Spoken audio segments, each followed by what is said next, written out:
पूरी clear power निकलेगी, पूरी आवाज पे भी आवाज नहीं। आपने 3055 की जगह 5200 लगा के देखा होगा, उतना ही फर्क इसमें 5200 में हो। तो भाई साहब ये 20% वॉल्यूम पे ही मेरा वो फर्क तो आज खत्म कहानी थी। यहाँ पे दोस्तों NJW का पेयर लगाया गया है। ये 150 वाट का ट्रू RMS सिंगल पेयर होता है फ्रेंड्स। और यहाँ पे 2000 वाट का एक ड्राइवर बोर्ड सर्किट यूज किया गया है, जिसमें भी NJW ही यूज किया गया है। नॉर्मली ब्लूटूथ मॉड्यूल यूज कर लिया है। पावर सप्लाई में 50 वोल्ट 4700 UF के 2 कैपेसिटर यूज किए गए हैं फिल्ट्रेशन के लिए। और यहाँ पे 300 वाट का एक ट्रांसफॉर्मर है जो कि कॉपर में वाइंडेड है, 3030 7 एम्पेयर। और वॉल्यूम कंट्रोलर यहाँ पे यूज किया गया है। 25 एम्पेयर का यहाँ पे ब्रिज रेक्टिफायर यूज किया गया है फ्रेंड्स। 12012 सप्लाई यूज की है 4558 का मॉड्यूल चलाने के लिए। ये बेस फिल्टर नहीं है फ्रेंड्स, इसमें थोड़ी सी वॉइस गेन की गई है। और ये सारा सेटअप है, आपको समझ में आ गया होगा। और 5200 2SC 5200 तोशिबा के 1943 ट्रांजिस्टर के पेयर यहाँ पे रखे गए हैं। 10 और 10 20 पेयर चला के दिखाएंगे। तो भाई NJW जो मैंने पेयर लगाया है ना सिंगल, वो इन 5200 से साइज में छोटा है, लेकिन पावर में इनसे डबल है मान के चलो। आपने 3055 की जगह 5200 लगा के देखा होगा, उतना ही फर्क इसमें 5200 में और NJW के पेयर में है। तो भाई चैनल को जिसने सब्सक्राइब नहीं किया है ना, वो सब्सक्राइब कर लो इसी बात पे। और भाई मुझे 1.5 GB तो रोज़ मिलता है नेट, और 2.5 GB के आपके लिए वीडियो अपलोड करता हूँ। तो देख लो नेट कितनी इंपॉर्टेंट चीज़ हो रही है आजकल, लेकिन फिर भी मैं आपके लिए वो खर्च कर देता हूँ। दोस्तों पावर अप करते हैं एम्पलीफायर को। और यहाँ पे देखिए सिंगल पेयर NJW ट्रांजिस्टर मैंने यूज़ किए हैं और 20% वॉल्यूम खोला है। अब करते हैं इसकी टेस्टिंग थोड़ी।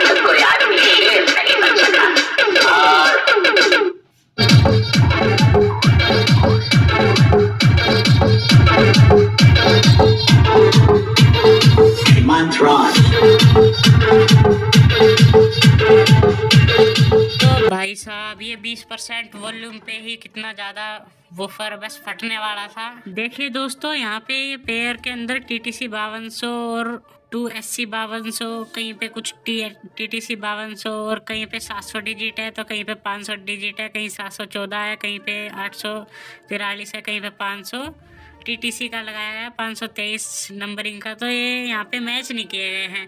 कभी कुछ अगर कोई सा ख़राब हो गया तो ऐसे ही मार्केट से उठाया ट्रांजिस्टर और यहाँ पे लगा दिया, तो ये बिल्कुल सरासर गलत है। यहाँ पे देखिए TTA 1943 जापान का ट्रांजिस्टर है, 523 डिजिट का। कोई है 843 डिजिट का 2SC 5200। ये तो ओरिजिनल है फ्रेंड्स, पुराने। और ये देखिए यहाँ पे ये गलती की गई है ओवर सोल्डरिंग की, जिससे कि हीट सिंक पे वोल्टेज जा सकती थी और बेस से यहाँ पे शॉर्टिंग हो जाती। तो ऐसे गलती आप ना करें। और भाई और तो सब कुछ ठीक लग रहा है यहाँ पे। बाकी PCB में आपको चेक कर लेना है एक बार, ये देखिए। और हाँ फ्रेंड्स, अगर आपको है ना कोई भी एम्पलीफायर आपके पास जिसमें पेयर लगे हुए हैं, तो उसमें देख लिया करें। वैसे रखे भी है, बजाते बजाते भी ड्राई सोल्डरिंग देखें यहाँ पे कितनी हो रही है। और ड्राई सोल्डरिंग के कारण आपके एक पेयर पे ज़्यादा लोड पड़ेगा, तो एक पेयर ख़राब हो सकता है। तो यहाँ पे मैं सोल्डरिंग इसमें कर लूँगा। तो भाई NJW के यहाँ से पेयर हटाते हैं और यहाँ पे लगा देते हैं इसका पूरा 1000 वाट का सेट, जो कि मैंने ड्राइवर बोर्ड से इसका कनेक्शन कर लिया है। तो भाई कई बंदों की ये सोच है कि ट्रांसफॉर्मर तो वही रहता है उनका छोटा सा 3055 वाला ही, और ये सोचते हैं कि उनके पेयर बढ़ा देंगे तो उसमें बहुत ज़्यादा वाट उनकी पड़ जाएगी। तो ऐसा बिल्कुल भी नहीं है फ्रेंड्स, अभी चेक करके पता चल जाएगा तुरंत ही। देखिए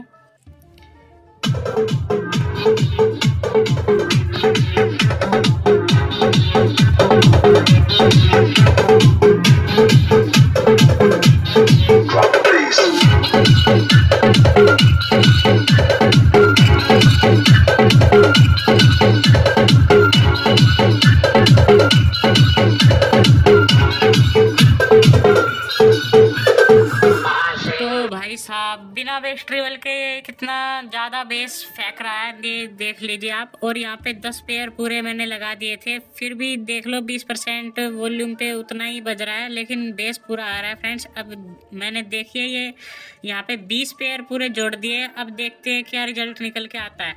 और भाई मैंने यहाँ पे एक चीज़ और नोटिस की है जो कि मैं आपको बताना चाहता हूँ कि अगर ड्राइवर बोर्ड अगर हम ये वाला यूज कर लेते हैं ना तो एम्पलीफायर की एफिशिएंसी बढ़ जाती है।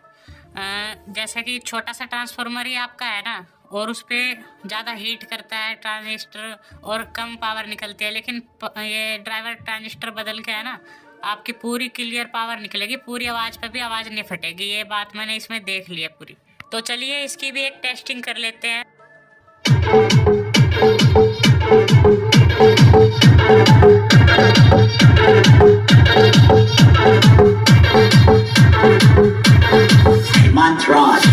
भाई इसने तो सब कुछ वाइब्रेट कर दिया।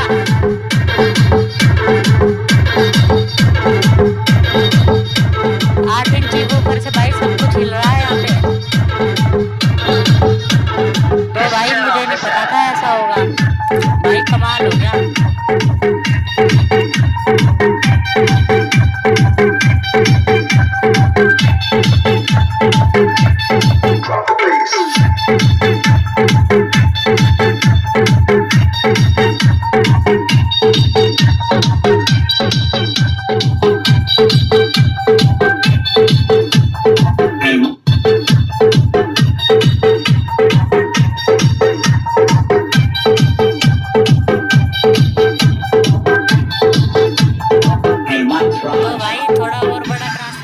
देता ना मैं यहाँ पे तो देख लेना, मेरा वूफर की तो आज खत्म कहानी थी। यहाँ पे देख लो 77 वोल्ट 78 वोल्ट बन रही है पूरी।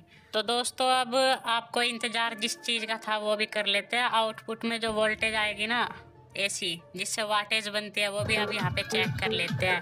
तो देखिए यहाँ पे 12-13 वोल्ट बन रही थी, तभी ये वूफर अब तक बचा हुआ था। मैंने 20% खोली हुई थी ना वॉल्यूम, तो उस वजह से ये वूफर 100 वाट पे चल रहा था। तो अभी और वॉल्यूम खोल के देखते हैं इस पे।